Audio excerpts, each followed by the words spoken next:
So to begin with, I'd just like to introduce myself. I am Swarai Singhani. I'm the co-founder of Xeno Co-lab, which is a service design consultancy based in Pune. We design human-centered products, services, and experiences for our clients who are based globally. And today, for the third session of Service Design Halftime, we have with us Kumud Bharti, who's the Innovation and PMO Lead at JLL India, which is the world leader in real estate services. So thank you so much for taking time out for this session. My pleasure. So just to be mindful of the audience that we have here, I'd just like to set the context a little bit before we dive deep into our conversation.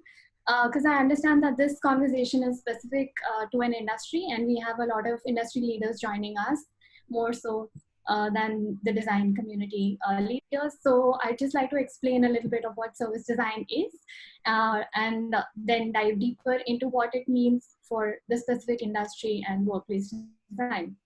So service design is most commonly described as the design of services by most people, or at least understood it like that. While I think that is broadly correct, it's not quite accurate, because it means not just design of services, but viewing products as services. And what I mean by that is basically thinking of a product, for example, if that is a website, as an interaction point in a larger customer journey or a customer experience. And our job as service designers becomes to define what that customer journey should look like, and designing multiple touch points or multiple interaction points that basically are orchestrated to deliver this customer experience. And in terms of workplace design, it would become employee experience. So that is basically the premise of it. Service design has been used widely by companies. There are many success cases that you would see across US and Europe of companies who have implemented it. We ourselves in our previous jobs have worked with one of the largest banks in the Nordic to help them implement a customer-centric strategy across 5 different countries, which involved a large part of it involved employee engagement strategies across these 5 different countries to help their employees build the capabilities to deliver these customer-centric products and services. But we quite understand that these case studies from Europe present some challenges when you want to implement it within India, since it has a lot to do with culture change. It has a lot to do with how organizations are structured, which is why I'm so excited to be speaking to you to think about how can service design play a role within the organization's workplace design and the context in India specifically. So thank you so much again, and let's start the conversation. To begin with, I would love to know how you were introduced to service design and what stood out to you about it that made you feel that it is relevant to the work that you do. I'll just go a little bit into background of what I did and how I got till here. Yeah. So to keep it like super crisp, from a core medical student dissecting frogs, jumped into aviation, flew as a crew, and then coming into the CRE, where I did ops for some time, which is FM ops, which essentially involves how do you manage the services inside a workplace. Mm-hmm. And then with the shared intensity and passion that I have for this subject, I moved into this domain, which we famously called as future of work, right? So I started searching about how do I get there, and what do I essentially do to let the account or an organization bring this subject into the forefront and say that yes, we are a future fit organizations. Then this was one of the concepts that really struck me hard about 3 years back, because I knew a lot of work is happening, as you mentioned, across the Nordic countries. And I really thought that this could be something which could be a change maker for the organizations in India if we are able to bring it in. Mm-hmm.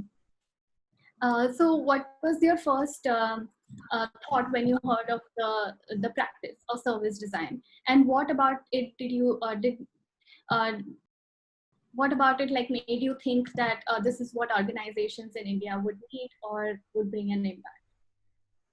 So when I really heard about it, it was actually from a workplace application point of view. I know it has a wider application, that is the agility of the product or the concept that we have. Right, from designing a phone to designing an airport. Whether it is Heathrow, London, and then if I want to design my reception area, I would apply service design there.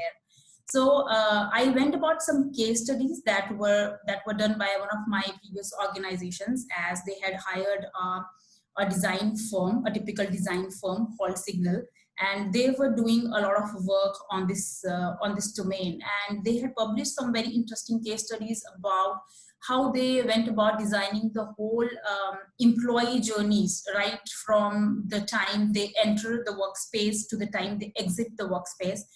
But then as I matured into this concept and read more about it, dealt more with it, spoke to people like you, I went back and sort of took a helicopter view of the whole thing, and I realized that it has a very wide application. It is not just restricted to when an employee is entering a workplace and exiting a workplace, because the employee experience is not just how the workplaces are operated. The employee experience starts right from when they get the first phone call from the company that we have a position vacant. And that's how they start forming perceptions about your brand, about your company values, and right from the time when they get their full and final, I would say, when they have. So there are a lot of departments, intra functions that come into the play. We are going to talk specifically about what is CRE's role here, but for me, there is HR, there is IT, and CRE. There would be the design teams, the project teams, and the operational teams that actually work in tandem and parallelly. It's not something that I can do right and still the experience would be right. So it is really a lot of teamwork that goes behind the scene. And started reading more about it, and when I came into an organization like Accenture, where I am right now, I did realize that there was a big possibility of the application, considering Accenture's futuristic mission. We know they're one of the best innovative consultancies around, and obviously JLL does a lot of work on the future of work, and what could be that new or that next which you would be talking about 5 years from now. I think this was something that actually tickled me and is very close to my heart still. So when you think about, say, 5 years down the line, what kind of impact do you envision such a framework or such a process bringing into the company? Companies like Accenture and JLL that are already like ahead of the curve. In context to the SD application? Yes. I would say it's like a short term and long term. So short term, I would say, because a lot of stuff happened with the COVID that we got around, and it essentially changed the way, and is going to change the way the workplaces operate. Right from where we take our spaces, right from where we build our spaces, how we build our spaces. So there's a lot of talk. I've been part of some design calls of late and reading some research that's coming out, and rather from being centered to the city centers, where we took a lot of pride in having a head office, right at the commercial so-called office in the BKC or elsewhere, in the cities, there would be a mandate to move out into the smaller hubs and come out to the places which would be closer to people's homes, and not essentially have a 10,000 people residing sort of offices. And also, not the design would stay the same. The way we've been designing our places, huge collab spaces, big meeting rooms, huge video conferencing rooms. So that part would also not stay same. There's a huge shift happening there. And the work from home, work from anywhere concept being proven more, it is more relevant now that that people would move away from offices to some extent. What I see, and again talking about the future, if I fast forward a year later, the need for the human touch and the human interaction would come rushing back. And it wouldn't be that for a long time we are happy sitting in the privacy of our rooms or into a WeWork office, where you would find it little difficult to connect to your roots of the organization. If I am a JLLite and I am working always from a WeWork, how do you really ensure the ethics part of it, or how do you really ensure that I am engaged and I really live the culture of JLL? So that's the short of it. But on long term, I do feel that the companies like Accenture, JLL, IBMs, and the Googles of the world do really see a lot of value in this product or a service, mainly because they are very future driven companies. So I will just quote a survey that was recently done by JLL in 2019, right? And what they did was they surveyed about 560 respondents, all C-suite level people in the organizations, and they said, okay, we're going to talk about it in two ways, rest of the survey report. One is going to be the future fit organizations, and rest are going to be all others. Okay, so there's one percentage which was future fit. Now, how did they define those future fit? The companies that ran very high collaborations in infra-departmental, that I said, HR, finance, procurement, the companies that had a lot of open innovation programs, and the companies that had human experience as the top-notch agenda in their list. So these were that really differentiated the so-called others from the future fit organizations. And for the companies that we are talking about, just the Accentures and the likes, I think being in the race for being ahead of the curve, and Accenture calls it in the new. So earlier they were saying, okay, rotate to the new. Now they say we are in the new. The future is already here. The future is not something that's going to come. This is extremely relevant. And I think service design could be a concept, a strategy that could have that binding path to all these departments, right? From where do I want to take a space, where how do I want to design it, how do I want to operate it, and how do we really should be conducting exit interviews for our employees when it comes to the HR, etc. So I do see tremendous value. Yeah, I think like when we were planning on making this happen, also the only line that came to me when I was posting about this was that this was always relevant, but now it's become urgent. So this conversation was always happening. We always had curiosity about how could service design be applied to workplace design or employee experience, and tracking it to a certain extent. But now every second person is talking about how workplaces are going to change. Is this going to be temporary or permanent? I was reading an article today that said, is remote working only working because it's temporary and not permanent? So interesting like questions that are coming up that people are trying to find answers to. But I'm sure like the challenges of still bringing in these different teams that you're talking about still exist, because in organizations it's not quite often that IT collaborates with HR, collaborates with other departments. It's pretty much siloed still, and there is some still friction or pushback in terms of how to make it happen and bring it together. So what has your experience been while having these conversations? Well, you said it. And what so, yeah, there are huge silos, and I think the bigger the organization is, the bigger the silos. And I wouldn't deny it. The bigger ships would also take more time to maneuver, to turn around, as compared to a startup or a smaller organization. And that is where also I see the potential of such a concept. There wouldn't be many other things which I can boast of. Let's say if I was to say that I want to be on the track for being future ready, and if I had to let's say I would do a lot of investment on technology, I would put in the right teams who can drive the HX agenda, we would have a very robust HR function. But again, to bring it all together under one umbrella, I don't think either technology or HX or any of individual open innovation programs would have the capability or the strategic binding which actually flows through all these functions, because it's not just one department's benefit or agenda that it's going to drive. It actually drives the organizational purpose. At the end of the day, if you say We are driving better human experiences. We have increased collaboration. We have increased employee satisfaction. That would really reflect in your annual reports somewhere down the line. We have enough evidence of that. We have seen enough research for that. So yes, silos do exist, but I think there's a way around it. Organizations are becoming mature. They are becoming more futuristic, and they are looking at it very seriously. So this really does have potential. Mm-hmm. And what do you think has helped you, or what are the strategies that you would recommend to other leaders like you who are looking at building this into their process or their innovation pipeline?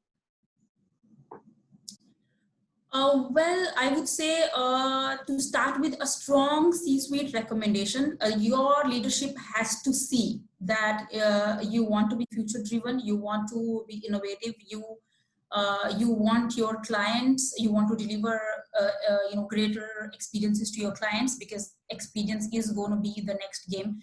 And even if we have to really little bit see it off the mark, the experience is going to be moving on to the human wellness part now. And again, it will become very relevant on how do you build your services around that. So if somebody was to ask me that, okay, I want to do SD in my organization, what would I need? My first advice or thought would be that please go and sell it to your C-suite. See whether they are convinced and do really want their organization to walk that path. Because unless you have the sponsorship from the top levels, I mean, working at the mid-management, you get somewhere lost in the haze. And a very clear-cut objective on what you want to achieve. I know the SD comes with a lot of intangible element around it, but there is, as I drive with a lot of conviction within the account, and I know what I am really wanting to get at. And if you know that you want to lead your experiences from X to Y, you want to know why your sickness rates improved or declined, why your productivity is improved or declined, or what you should have done to take your productivities from level X to level Y, then you should be looking at this concept. I mean, having a clear framework and having a strong C-suite sponsorship is what I would recommend to have. And if I want to dig a little deeper into this, what do you think helps with the conversation with the C-level leadership? So you said a big part of that becomes having a conversation and having the C-level leadership on board and aligned with the plans and the agenda. So what helps with that conversation? What helps them see the kind of impact that it would have, or basically build a buy-in?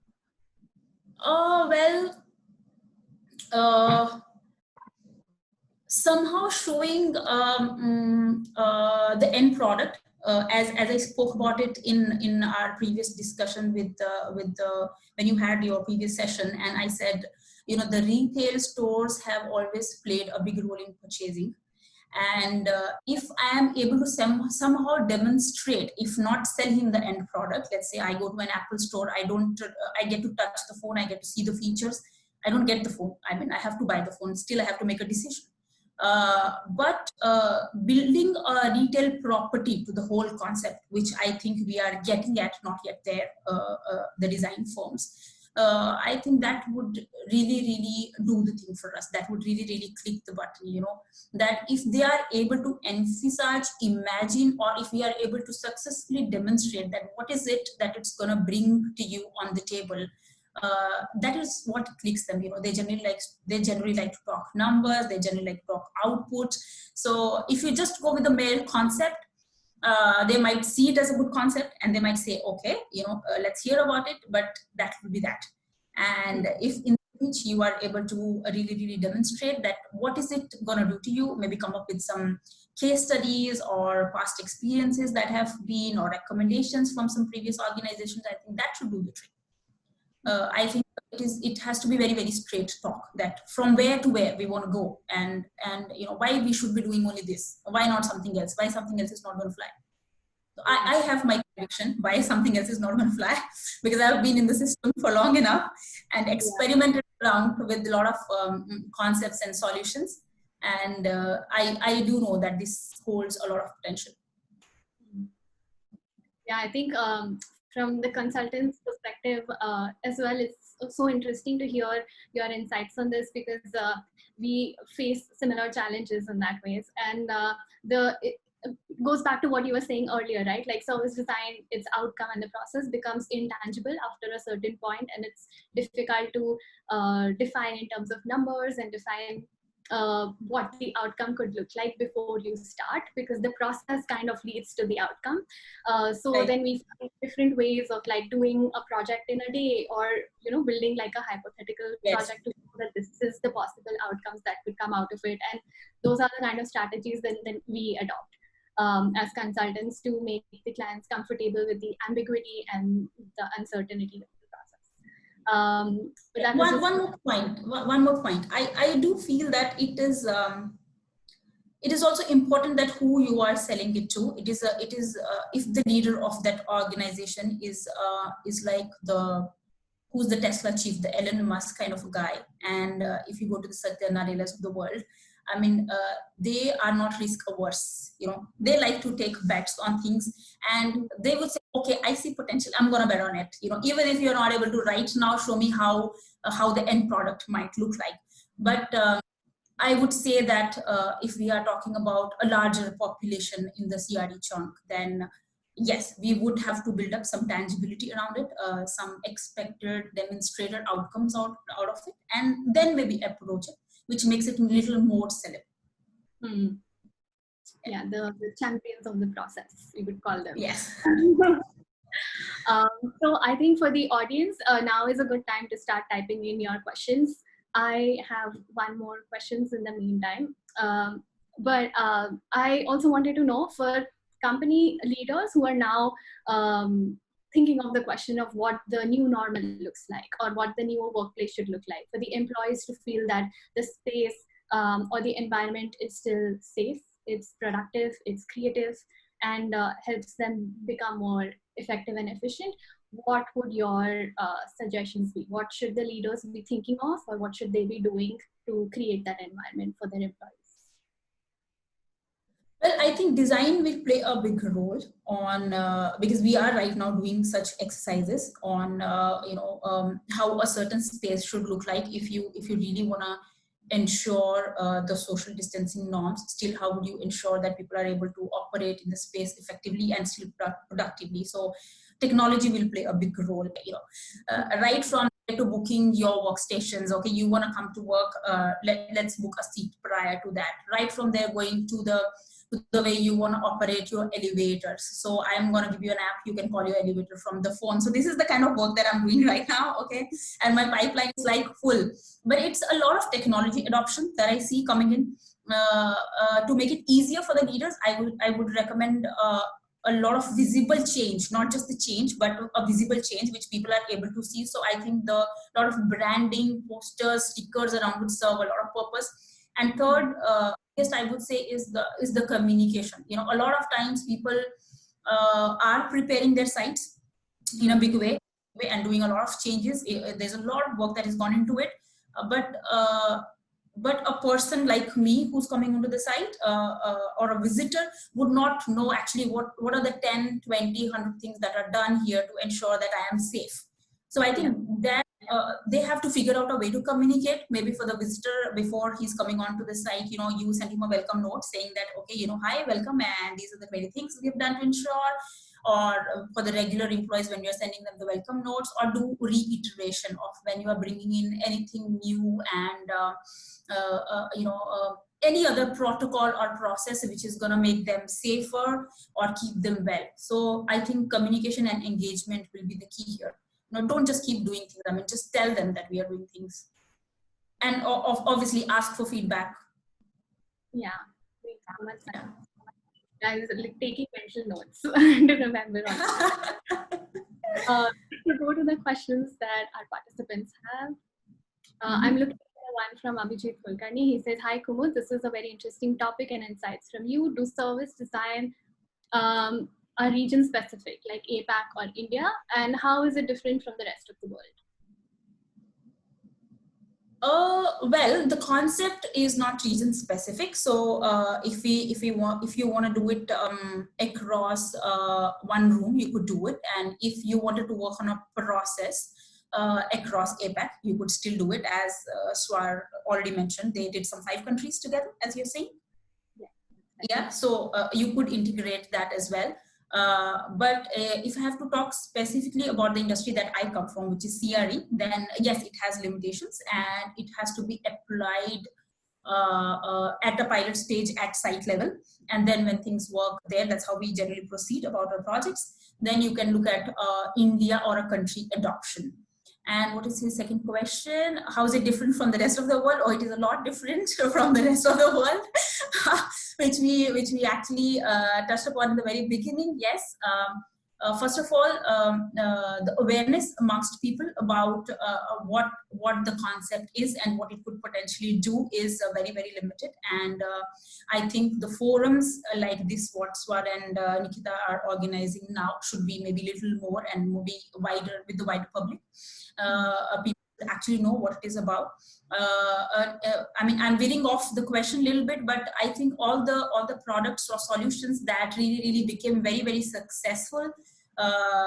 Google also manufactured great phones, but really didn't get there as the Apple did. So I think the marketing strategy of really selling the product or letting the people, of course, it's a good product. It's not a bad product that they're trying to sell, but you have to let people know what it is about. So first is from the awareness part from India or the APAC and the rest of the world. I wouldn't say there's a lot of great adoption in the APAC as yet. I would say maybe Americas, Europeans and Nordic countries are the people who are really on it right now.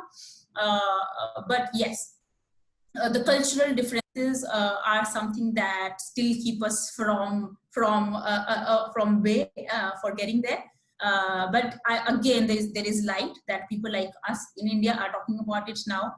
And I know a lot of other design consultancies who started smaller projects with some smaller offices as well. So I think that's good work on there, if that answers the question. Well, I would say it does. Okay. So the next one is by Amadik. He says, hi Kumud, what do you think is the difference between design thinking and service design? Okay, great one. Do you want to take that, Swar, or should I take that? Yeah, of course I can start, and then of course you can add your views. So, okay. Because it's pretty close, we get this question quite often. And yeah, because it's your core domain, I just shot it back to you.